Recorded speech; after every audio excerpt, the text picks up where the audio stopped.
Hello मेरे दोस्तों, कैसे हो आप लोग। मैं हूं विमल और स्वागत है आपका एक और नई वीडियो में। तो आज हम बात करने वाले हैं top 10 most powerful anime character according to Japan. कुछ ज़्यादा लंबा टॉपिक है, तो चलिए इस वीडियो को करते स्टार्ट बिना किसी देरी के।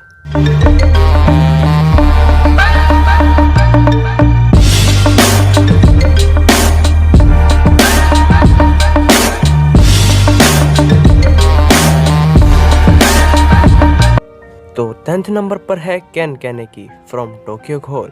तो कैनेकी ने अपनी लाइफ एक ह्यूमन की तरह स्टार्ट करी थी और एक दिन उसकी लाइफ में एक लड़की आती है, वो भी बस एक दिन के लिए। और उसके बाद उसकी लाइफ में इतना बड़ा चेंज आता है जितना उसने सोचा भी नहीं होता। और बात करें वो कितना स्ट्रॉन्ग है, तो एक ह्यूमन के नज़रिए से देखोगे तो वो जब तक ह्यूमन था तब तक उसने कुछ ज़्यादा खास नहीं किया था और ना ही वो इतना स्ट्रॉन्ग था। पर जब उसे घोल फॉर्म मिली तो वो इतना स्ट्रॉन्ग तो हो ही जाता है कि अगर कोई उसको सामने से दूसरा घोल हमला करे तो कम से कम वो उसे डिफीट कर सके। तो 9th नंबर पर है Eren Yeager from attack on Titan. Eren Yeager भी एक नॉर्मल लाइफ जीना चाहता था, पर जब उसकी मॉम को एक टाइटन खा लेता है तो वो गुस्से से काफ़ी भर जाता है और सर्वे कॉर्प्स ज्वाइन करने की सोचता है और वो फिजिकली बहुत स्ट्रॉन्ग भी हो जाता है। और अगले कुछ सेकंड में थोड़ा स्पॉइलर है तो आप स्किप कर सकते हो अगर आपने एओटी नहीं देखा है तो, और अगर देखा है तो कंटिन्यू रखें। तो बात करें एरन के टाइटन फॉर्म की, तो वो भी बहुत ज़्यादा स्ट्रॉन्ग बंदा है और जिसके पास तीन टाइटन फॉर्म हो तो वो कितना स्ट्रॉन्ग हो सकता है। और अगर हम कैनेकी को एरन से कंपेयर करें तो वो अपने घोल फॉर्म में भी उससे नहीं हरा पाएगा, क्योंकि एक तो साइज़ का बहुत ही ज़्यादा डिफरेंस हो जाएगा। और अगर एज अ ह्यूमन दोनों की फाइट हो तो कैनेकी एरन के सामने एक मिनट भी नहीं टिक पाएगा, क्योंकि एरन एक सर्वे कॉर्प्स का ऑफिसर है और कैनेकी एक नॉर्मल पर्सन है। तो 8 नंबर पर है gone from Hunter x Hunter. तो गॉन के पास सुपर ह्यूमन एबिलिटी है जिसकी मदद से वो काफ़ी तेज भाग सकता है और गॉन हैंड टू हैंड कॉम्बैट में हिसोका मोरो जैसे बंदे को टक्कर दे सकता है जो उस एनीमे का विलन है। उसकी बॉडी के अंदर एक हीलिंग फैक्टर भी है अपने वुल्वरन की तरह, जो उसकी टूटी हुई हड्डी तक को जोड़ सकता है। और गॉन के पास एक नैन नाम की स्पेशल एबिलिटी है जिससे वो अपने बॉडी को लड़ने के लिए बहुत स्ट्रॉन्ग बना सकता है। और अगर इसके स्ट्रेंथ की बात करें तो उसने 4 टन के गेट को उठा लिया था और उसकी स्पीड किसी साइक्लोप्स के अटैक को भी डॉच कर सकती है। तो 7 नंबर पर है मेलियोडास फ्रॉम 7 डेडली सिंस। तो मेलियोडास एक डीमन किंग है जिसकी उम्र 3000 ईयर है। तो मेलियोडास की पावर के स्टेजेस स्टेप बाय स्टेप बढ़ते रहते हैं और जब वो अपनी डीमन पावर को और भी ज़्यादा यूज़ करता है तो वो बहुत अलग लेवल पर पहुंच जाती है। लोस्ट बाइन का यूज़ करते वक्त मेलियोडास अपने पावर लेवल के आधे से ज़्यादा लेवल के साथ एक क्लोन बना सकता है और हर क्लोन के पास उतनी ही पावर डिस्ट्रीब्यूट हो जाएगी जितनी कि मेन मेलियोडास के पास है। मेलियोडास अपने इमोशन से एक ब्लेड भी बना सकता है जो बाहर के लोगों की हड्डियों से बना होता है। तो 6 नंबर पर है Monkey D Luffy from One Piece. So अगर हम बात करें लूफी की तो उसे पायरेट की दुनिया में किंग बनना था और इसके लिए उसे खजाना ढूंढना होता है। सो उस खजाने को ढूंढते वक्त उसे बहुत से ऐसी एबिलिटीज़ मिलती है जिससे वो अपने दुश्मनों को डिफीट कर सके।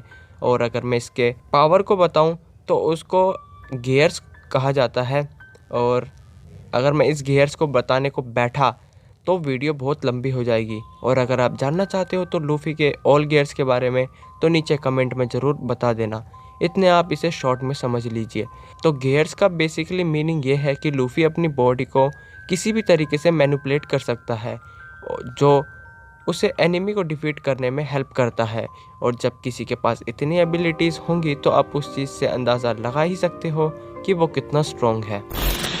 तो 5th नंबर पर है नात्सु ड्रैगनील फ्रॉम फेरी टेल्स। सो मैं बात करूँ इसे देखने की तो वो मैंने अभी तक नहीं देखा है, पर जितना मैंने ढूंढा है इसके बारे में उस हिसाब से बताऊं तो नात्सु के पास ड्रैगन की तरह आग फेंकने वाली पावर है और वो कहाँ से आग फेंकता होगा वो तो मुझे भी नहीं पता। पर ऑफ कोर्स जिसके पास जलाने तक की पावर हो वो दूसरों के लिए काफ़ी हानिकारक हो सकता है। और वैसे भी ये मैजिक वाले यूनिवर्स की स्टोरी है तो ऑफ कोर्स यहाँ कुछ भी हो सकता है। तो 4th नंबर पर है इचिगो कुरोसाकी फ्रॉम ब्लीच। तो इचिगो एक शिनिगामी होता है जिसका मतलब होता है एक तरीके से वो यमराज है और इचिको के पास बहुत सी ऐसी पावर्स होती है जिन्हें अगर मैं बताने बैठा तो तुम काफ़ी ज़्यादा बोर हो जाओगे, तो इसलिए मैं थोड़ा सा ही बता देता हूँ। तो इचिको जब फर्स्ट टाइम शिनिगामी बनता है तो उसे जांगेत्सु बनकाई नाम के बंदे से वो पावर मिलती है और इचिको उसे एक छोटे से चीज़ में कंप्रेस करके रख लेता है और हाई स्पीड कॉम्बैट में लड़ने के लिए उस बंकाई का यूज़ करता है, जिससे वो अपने ओपोनेंट के सामने कई क्लोन्स बना लेता है। तो थर्ड नंबर पर है नारुतो उज़ुमाकी फ्रॉम नारुतो। तो अगर हम नारुतो के 9 टेल फॉक्स एबिलिटी और सेज ऑफ 6 पाथ से मिली हुई एबिलिटीज़ को हटा दें तो तब भी नारुतो के पास जो चक्रा है वो बहुत ही ज़्यादा पावरफुल है। इतना पावरफुल कि वो ककाशी के चक्रा से 2-3 टाइम्स ज़्यादा पावरफुल है और ये बात खुद ककाशी ने कंफर्म करी थी। और अगर हम नारुतो के स्टेमिना की बात करें तो 4th ग्रेड निंजा वॉर के दौरान उसने 3 दिन तक लड़ाई करी थी और फिर उसने सास्के से भी फाइट करी थी जो शायद 3.5 दिन तक चली थी। और नारुतो के अंदर 9 टेल के अलावा कुछ और टेल के चक्रा के भी पोशंस हैं जो उसको फाइट करने में और उसे और ज़्यादा स्ट्रॉन्ग होने में मदद करती है।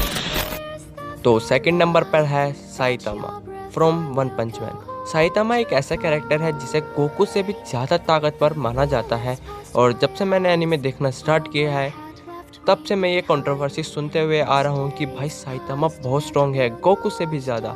तो मेरा कहना यही होगा कि ज़रूर होगा भाई, होगा।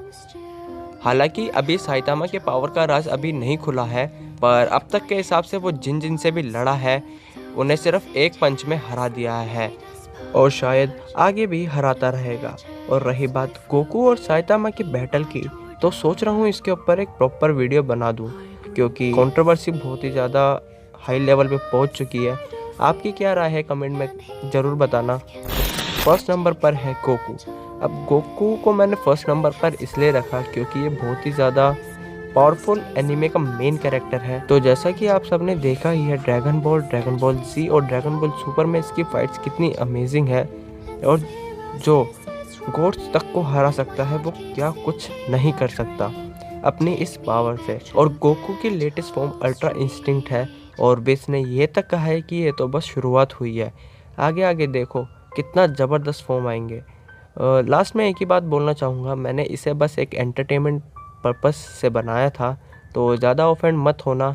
और ये लिस्ट मेरी नहीं थी, ये list know your meme page के अकॉर्डिंग थी और मैंने लिंक नीचे दिया हुआ है। और अगर आप ऑफेंड हुए हो तो उसके लिए मुझे माफ़ कर देना। जाते जाते अपना ओपिनियन कमेंट में ज़रूर बता कर जाना। अगर वीडियो पसंद आई हो तो लाइक करें, शेयर करें, कमेंट करें। चैनल पर नहीं हो तो सब्सक्राइब करें। मिलेंगे जल्दी एक न्यू वीडियो में, तब तक के लिए गुड बाय।